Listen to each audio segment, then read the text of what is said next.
लेकर ही जाना। फिर क्या था, अजय अपना खाने का डिब्बा लेकर गांव के बाहर वाली जमीन पर काम करने चल पड़ता है। चलते चलते कुछ समय बाद वो गांव के बाहर वाली जमीन पर पहुंच जाता है। चलो अब पहुंच गया हूँ तो फटाफट से खेत पर काम करना शुरू कर देता हूँ। अजय अपनी कुदाल उठाकर खेत पर काम करना शुरू कर देता है। अजय को अभी काम करते कुछ समय हुआ ही था कि तभी पीछे से एक सांप आकर उसे काट लेता है। सांप के काटने के कुछ समय में ही अजय चक्कर खाकर वहीं गिर जाता है। यहाँ अजय सांप के काटने से बेहोश हो चुका था, पर गांव के बाहर होने के कारण उसकी खबर अब तक उसके घर वालों को नहीं चलती है। सुबह की अब रात हो जाती है और सीमा अजय का इंतजार कर रही होती है।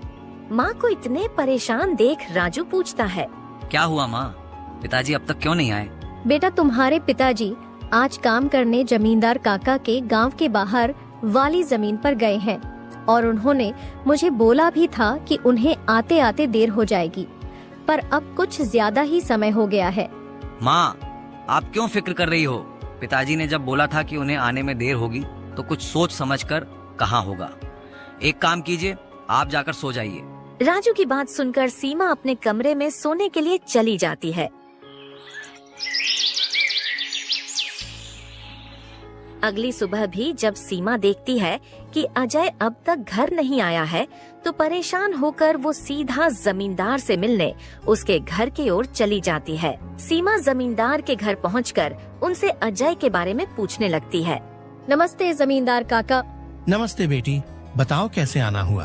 काका, अजय कल आपके गांव के बाहर वाले खेत में काम करने गए थे, पर अब तक घर नहीं आए हैं। क्या कहा बेटी? अजय कल गया था और अब तक घर नहीं आया? हाँ काका, उन्होंने मुझे कहा था कि खेत गांव के बाहर है तो आते आते रात हो जाएगी, पर अब तो रात की सुबह हो गई, पर वो अब तक नहीं आए हैं। चिंता मत करो बेटी, मुझे थोड़ा समय दो, मैं अभी किसी को भेजकर पता लगाता हूँ कि अजय कहाँ है। जमींदार तुरंत अपने घर में काम करने वाले घनश्याम को अजय को देखने अपने खेत पर भेजता है। कुछ समय के बाद घनश्याम जमींदार के खेत पर पहुंच जाता है और वहां का दृश्य देखकर वो परेशान हो जाता है।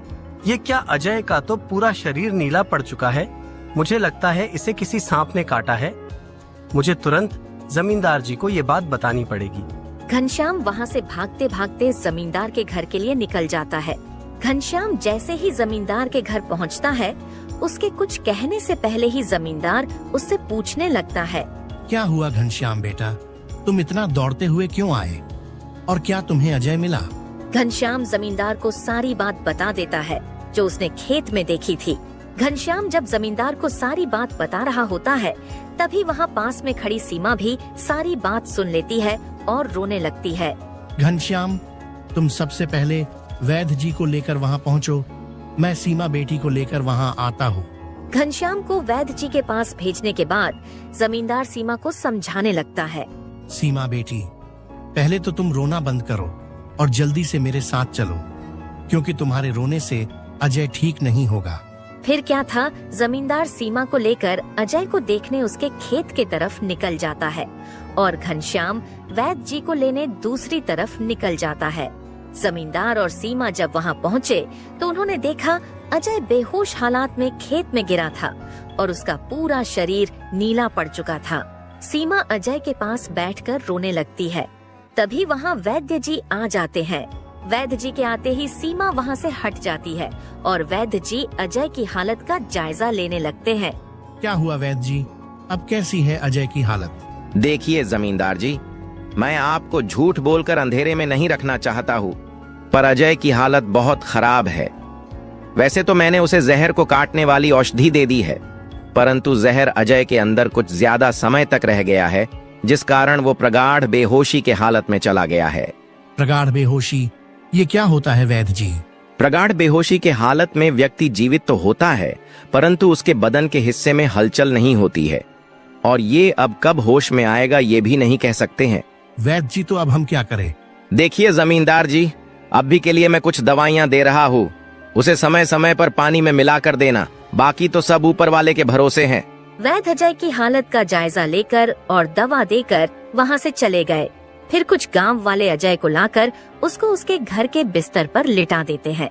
देखो सीमा बेटी, तुम बिल्कुल चिंता मत करना। तुम अजय की अच्छे से देखभाल करो, देखना वो बहुत जल्द ठीक हो जाएगा।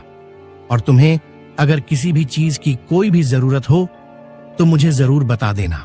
और हर महीने मैं तुम्हारे लिए और राजू के लिए कुछ पैसे भेजता रहूंगा, पर तुम हिम्मत मत हारना। आपका बहुत बहुत धन्यवाद काका, आप हम लोगों की बहुत मदद कर रहे हो।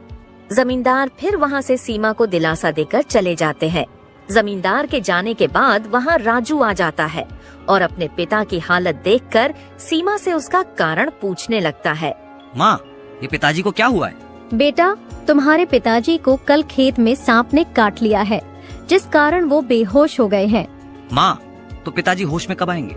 बेटा, वैद्य जी ने कुछ दवाइयाँ दी है और उन्हें समय समय पर पिलाने कहा है। उन्होंने बोला कि उन दवाइयों से वो बहुत जल्द ठीक हो जाएंगे। पर माँ, पिताजी की ऐसी हालत है तो अब हमारे घर का खर्च कैसे चलेगा? बेटा, तुम उसकी चिंता मत करो, मैं हूँ ना, मैं सब संभाल लूंगी। नहीं माँ, आप क्या क्या करोगी? आप पिताजी का ध्यान रखोगी, आप घर संभालोगी कि घर का खर्च देखोगी? माँ, आप बस पिताजी का और घर का ध्यान रखो, मैं अब खेत पर काम करके घर का खर्च चलाऊंगा। राजू की ऐसी बातें सुन सीमा भावुक हो जाती है। नहीं बेटा, तुमको काम करने की कोई जरूरत नहीं है, मैं सब संभाल लूंगी। तुम बस अपने पढ़ाई का ध्यान रखो। तुम्हारे पिताजी का सपना है कि तुम बहुत बड़े अफसर बनो और मैं तुम्हें वो बनाकर रहूंगी, भले उसके लिए मुझे कितनी भी मेहनत क्यों ना करनी पड़े। फिर सीमा राजू को वहाँ से पढ़ने भेज देती है। मुझे अब कुछ करना ही होगा, क्योंकि मैं अब अजय का ठीक होने का इंतजार तो नहीं कर सकती हूँ। मुझे अब खुद जाकर खेती करनी होगी और हो सके तो कोई और काम भी देखना होगा।